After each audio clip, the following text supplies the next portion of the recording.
Hello everyone, welcome to back my channel. I hope everyone is having a wonderful day. Before starting the video, please go ahead and hit the subscribe button and give this video a thumbs up. The bold and the beautiful spoilers reveal that Brooke Logan, Catherine Kelly Lang, has always been fixated on Ridge Forrester, the Orson K. However, since the Forrester Creations takeover, she has become even more desperate and in alarming ways. There is something very off with Brooke right now. Could she have a brain tumor? Does that explain her increased begging to reunite with her ex-husband? Ridge and Brooke were together when Carter Walton, Lawrence St. Victor, and Hope Logan, Annika Noel, committed the FC takeover. Then Carter and Hope suggested that Brooke take the CEO position. The blonde accepted and then lost her fiancé to Taylor Hayes, Rebecca Budig. Ridge reasoned that his destiny betrayed him by working for the people who took his family's company. However, Brooke insisted that she was there to try to convince Carter to do the right thing. After Carter and the Forrester family made a deal, Hope felt completely betrayed. Hope especially feels betrayed by her own mother. While Brooke technically didn't do anything wrong, she's usually much more passionate about things. Brooke's behavior about Hope and Forrester Creations has been confusing. There is just something that feels off about Brooke, especially when it comes to Hope and FC. I can't put my finger on it, but there is something wrong. The bold and the beautiful spoilers reveal that Brooke can't focus on work or Hope's issues without obsessing over Ridge. How many times has Brooke been distracted by thoughts of Ridge lately? Everyone gets distracted, but it seems to be constant for Brooke lately. There is also the begging. Brooke should have some self-respect. Brooke even demanded Ridge choose between her and Taylor. However, there was no choice to make as he made his decision weeks ago. Brooke has always been crazy about Ridge, but her behavior seems to be escalating. Plus, Brooke has never been one to just wipe her hands of Hope. That kinda seems to be what's going on though. Could there be an explanation for all of this?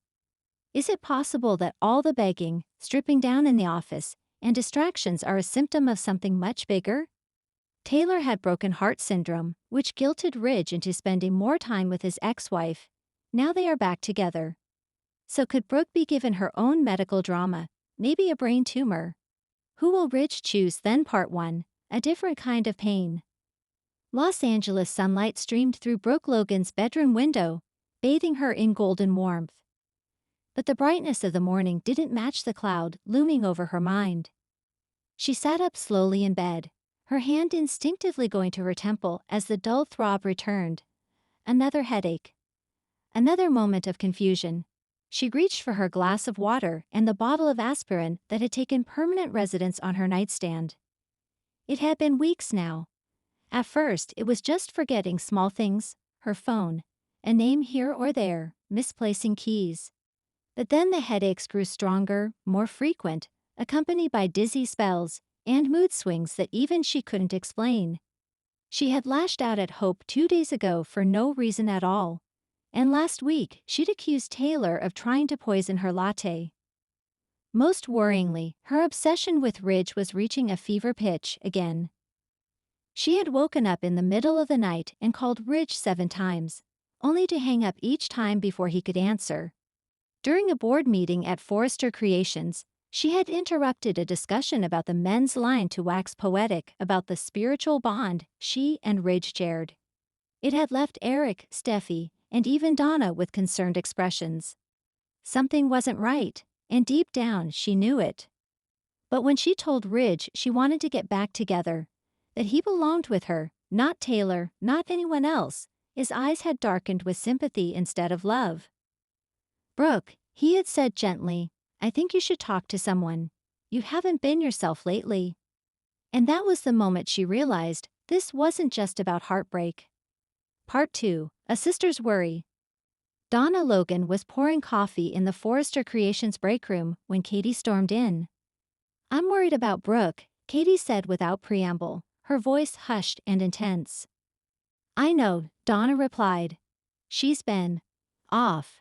Yesterday she told me that Ridge was sending her signals through the TV. Katie's eyes widened. You're kidding.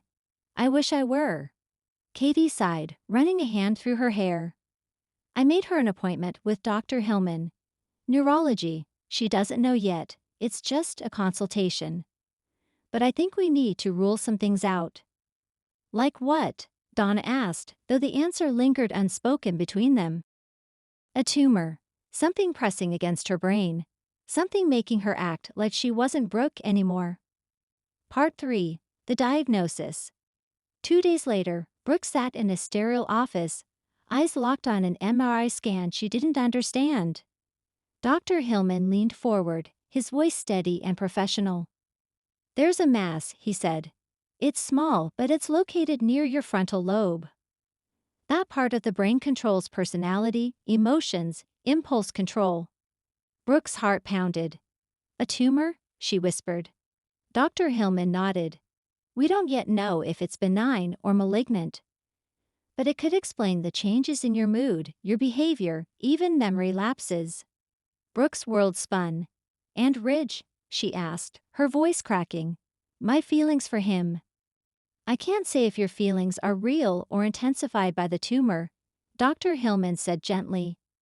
But I recommend we schedule surgery soon. Part 4. The Confession. That night, Brooke sat on her patio, the LA skyline shimmering in the distance. She clutched a glass of wine, which she hadn't touched.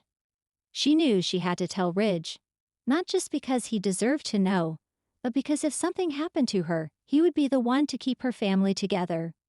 So she called him. 1 ring. 2.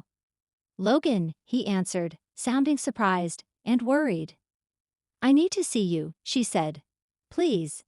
He was at her house in 20 minutes. She didn't waste time with pleasantries. She told him everything. The memory lapses.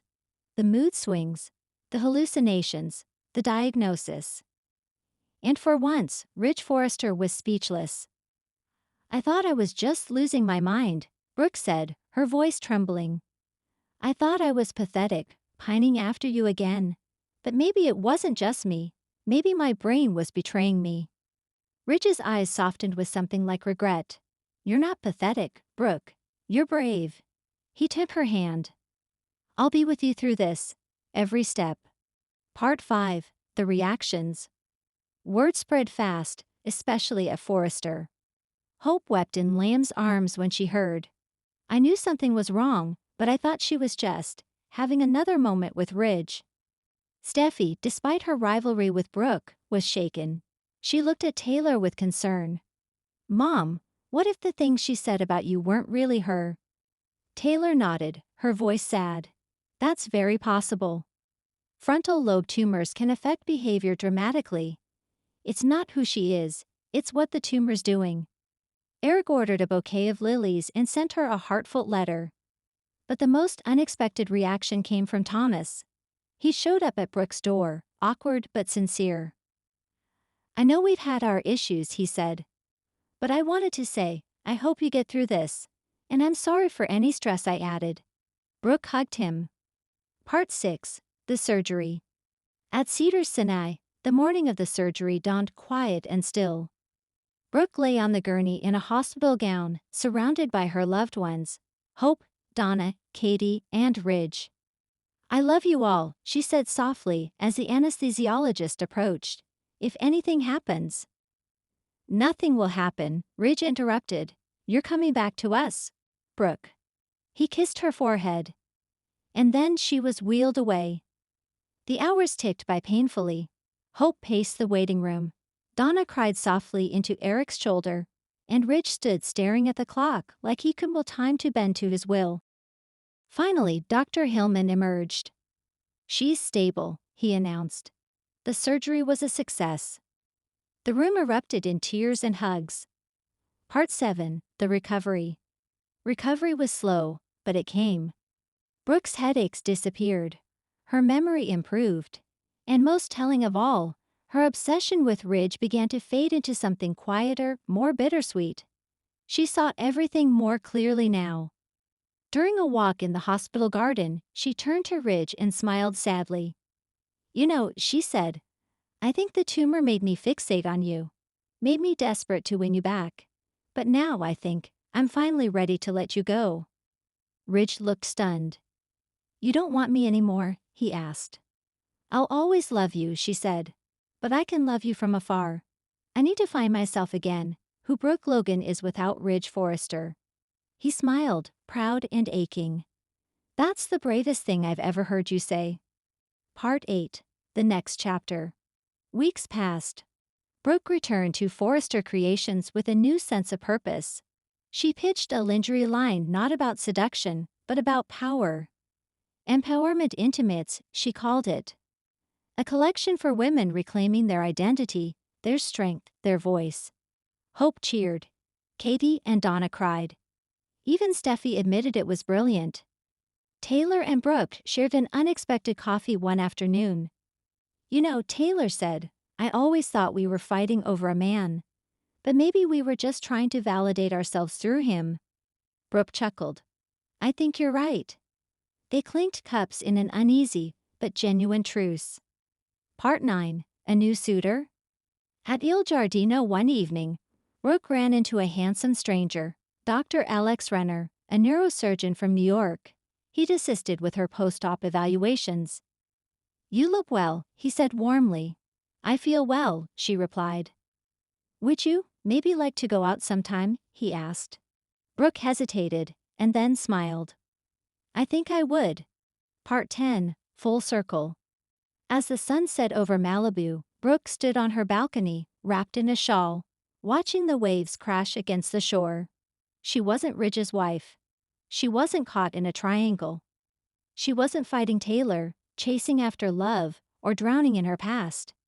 She was Brooke Logan. And for the first time in a long time, she was enough. Thanks for watching this video, and please subscribe our Boldy and BAUTFELUPDAT